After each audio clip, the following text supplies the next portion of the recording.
Zona is not really something I can describe. You get to a building, you don't know anyone. You go to sleep, you wake up with everyone knowing who you are. You go to a camp for 7 days, and you come home dead tired. And I wouldn't really trade it for anything. Despite being sweaty all the time, you get 2 shirts to wear, and looking at it from the outside, it seems ridiculous. You pay this money to go do something. It's extremely difficult, but I don't care.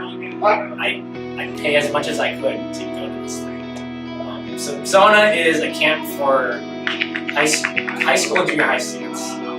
This year there are about 900 of them, with less staffers than we needed, and it was probably the best week of my life. And that's saying a lot, because I've had some good times.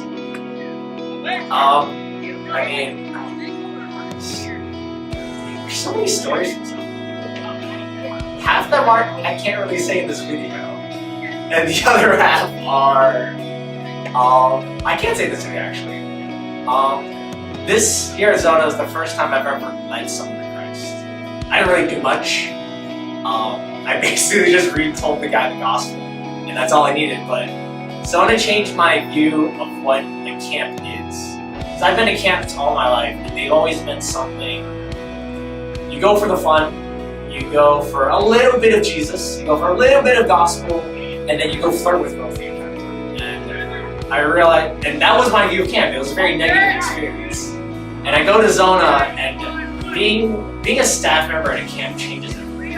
Especially at a camp like Zona, you realize how much work, how much prayer, and how much dedication people put into this. I mean, we go to bed at 2, 3 in the morning because me and my roommate would stay up late. And then you wake up at 7, you go to breakfast, and you spend all day just loving these kids.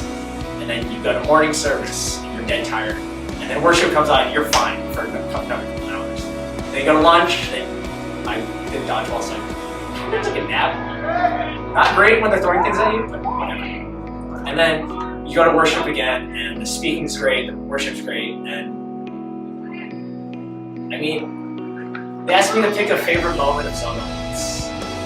And I don't know if it's fair for me to pick a week as my favorite point of something, but there's a reason I'm rambling. I literally cannot describe how great this week is.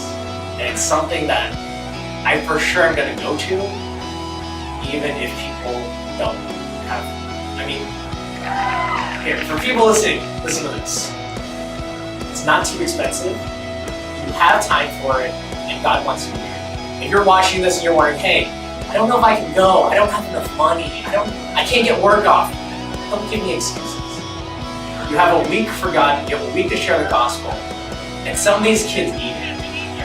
Some of these kids might not hear this the rest of their life. Some kids might have never heard this, and they came to camp because they thought you were.